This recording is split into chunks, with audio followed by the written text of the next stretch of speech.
इस कहानी को पढ़े या सुने बिना पितृपक्ष का पुण्य नहीं मिलता। नमस्कार दोस्तों, मेरे चैनल वास्तु पूजा टिप्स में आप सभी का स्वागत है। चलिए आज जानते हैं पितृपक्ष की दो पौराणिक कथाओं के बारे में। पहली कथा। पितृपक्ष की पौराणिक कथा के अनुसार जोगे तथा भोगे दो भाई थे। दोनों अलग अलग रहते थे। जोगे धनी था और भोगे निर्धन था। दोनों में बड़ा प्रेम था। जोगे की पत्नी को धन का बहुत अभिमान था, किंतु भोगे की पत्नी बहुत सरल हृदय की थी। पितृपक्ष आने पर जोगे की पत्नी ने उससे पितरों का श्राद्ध करने के लिए कहा, तो जोगे इसे व्यर्थ का कार्य समझकर टालने की चेष्टा करने लगा।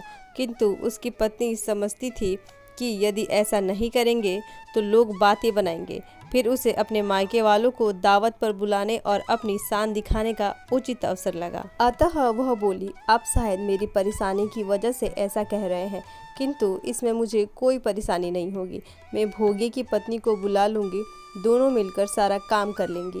फिर उसने जोगे को अपने पीहर न्योता देने के लिए भेज दिया। दूसरे दिन उसके बुलाने पर भोगे की पत्नी सुबह सवेरे आकर काम में जुट गई।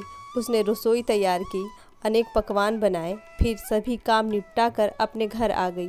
आखिर उसे भी तो पितरों का श्राद्ध तर्पण करना था। इस अवसर पर न जोगे की पत्नी ने उसे रोका और न वह रुकी। शीघ्र ही दोपहर हो गई।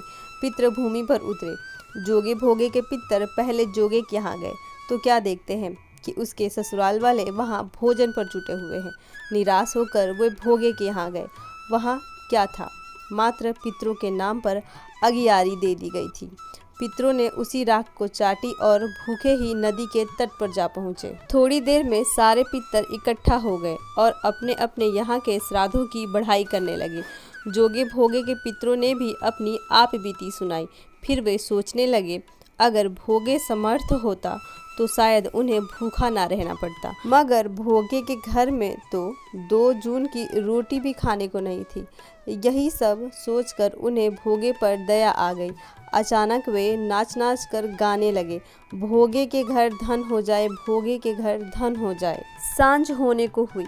भोगे के बच्चों को कुछ भी खाने को नहीं मिला था। उन्होंने माँ से कहा, भूख लगी है।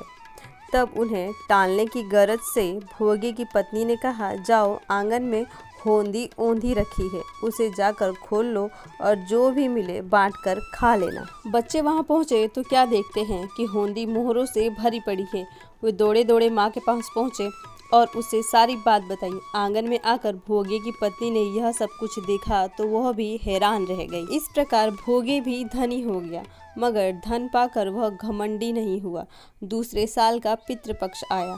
श्राद्ध के दिन भोगे की स्त्री ने 56 प्रकार के व्यंजन बनवाए। ब्राह्मणों को बुलाकर श्राद्ध किया, भोजन कराया, दक्षिणा दी। जेठ जेठानी को सोने चांदी के बर्तन में भोजन कराया।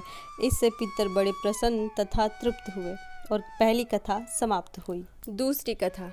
श्राद्ध पक्ष पर यह कथा अधिकांश क्षेत्रों में सुनाई जाती है। इस कहानी को सुने बिना पितृपक्ष का पुण्य नहीं मिलता, ऐसी मान्यता है। इस कथा के अनुसार महाभारत के दौरान कर्ण की मृत्यु हो जाने के बाद जब उसकी आत्मा स्वर्ग में पहुंची तो उन्हें बहुत सारा सोना और गहने दिए गए।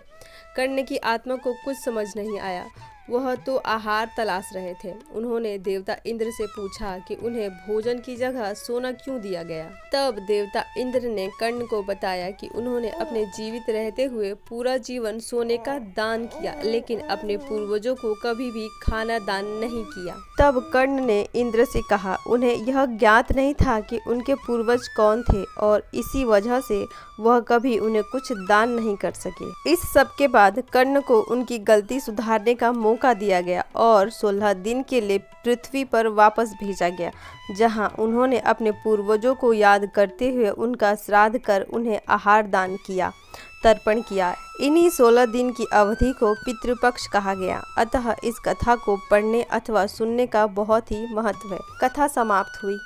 कथा अच्छी लगे तो अपने दोस्तों के साथ शेयर जरूर करें और जाने से पहले मेरे वीडियो को लाइक, चैनल को सब्सक्राइब करना ना भूलें। वीडियो में अंत तक बने रहने के लिए आपका बहुत बहुत धन्यवाद। मिलते हैं फिर किसी नए वीडियो में, तब तक के लिए राधे राधे।